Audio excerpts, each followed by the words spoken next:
Okay, so we started in 1976. Would you prefer if she did use a mic? Yeah. Try that, Lisa. Yes. We see thousands of women a year, including many sex workers. All have had strong views about when sex was consenting and when it was not. And it's really sickening how the whole voluntary sector of anti-violence groups seems to have lined up behind the criminalisation of clients campaign, and with the police and the church, etc. We say let's have some respect for the autonomy of sex workers to say yes or no. It's not up to the state to say, it's not up to the church, and it's not up to feminists either. Criminalisation certainly increases violence and exploitation.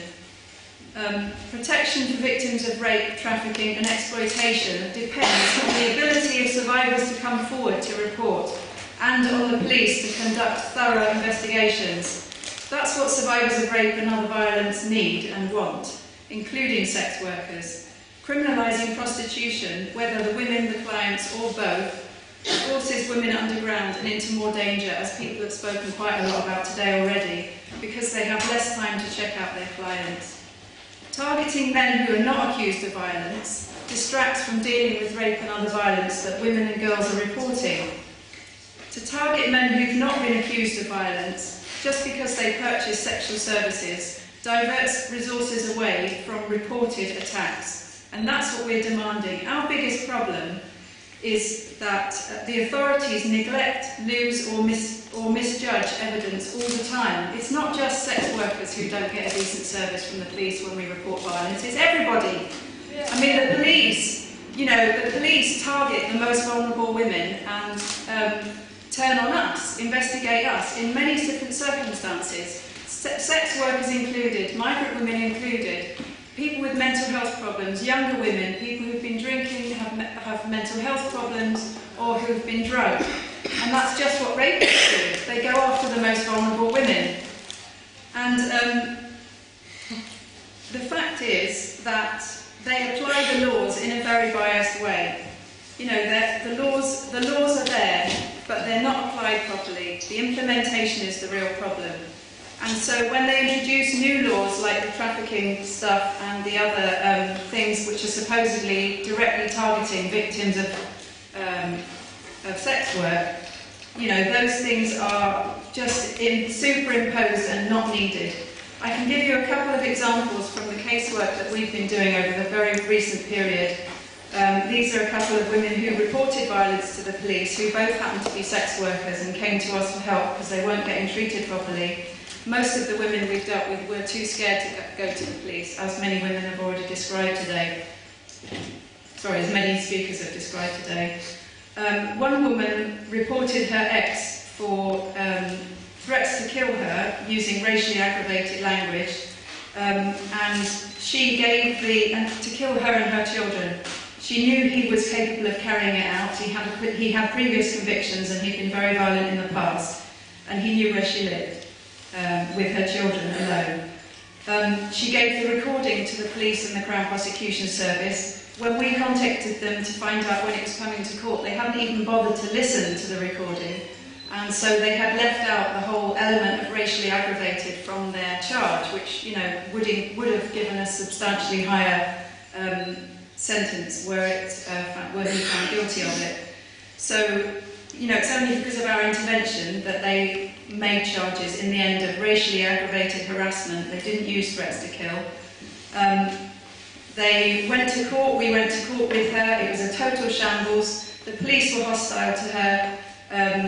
He ended up with a conviction, and he got a sentence of 6 months, which is pathetic. He was out within about 10 weeks. And following that, her kids were taken away, and only with our help did she manage to get them back. Another case where we got involved was a woman who hadn't been raped. She was robbed and beaten and taken prisoner by a client. And the public, when she was in the street taking money out, he was forcing her to take money out of her account in the street. She managed to get the attention of some passers-by, 2 women, and they helped her. And they called the police came. The police were absolutely disgraceful, treated her like, you know, she said, she grabbed one of their arm and said, "Thank you so much," and he recoiled and said, "Don't touch me." And it just went like that all the way through the investigation. They didn't take any photos of her injuries, they didn't record what happened properly, they didn't speak to the witnesses. The witnesses themselves came forward and gave all their contact details and were ready to make statements. They just said, "No, we won't be needed."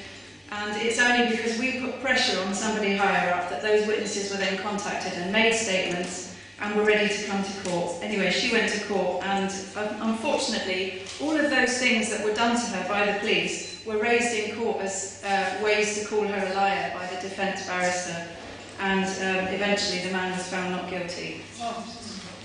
And we just have to lay that totally at the hands of the police through sheer prejudice because she was a sex worker.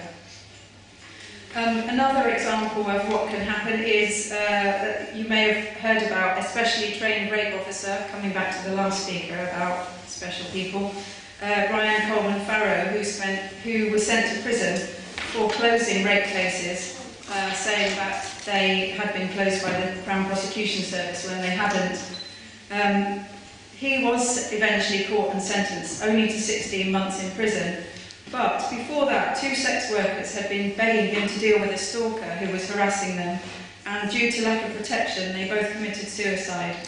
He did not face any charge for that or any responsibility. No responsibility was laid at his door.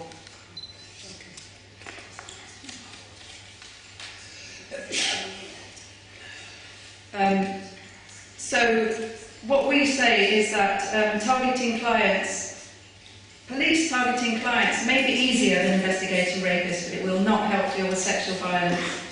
And if the police put resources into investigating reported rape and stopped raiding sex workers and harassing street workers, the situation would change. We work with many asylum seekers as well who've suffered rape and other torture. Some have run away from traffickers in their country of origin or in the UK, and instead of protection and safety, they face disbelief and destitution, detention and often deportation if they come forward. Many of them have had to go on the game because they have no other source of food to feed themselves or sometimes their children, and they face further criminalisation. You know, the more criminalised they are, the more vulnerable they will be to arrest and deportation and rapists. And frankly, there are loads of charges that the police could be bringing to deal with situations like trafficking and so on that they've made such a big thing about lately. There are many different charges which I haven't got time to go into, but yeah, it's a question of how they use it, and we want the resources spent on the things that, you know, we're reporting rather than imposed on us and decided for us whether we're victims or not. Thank you.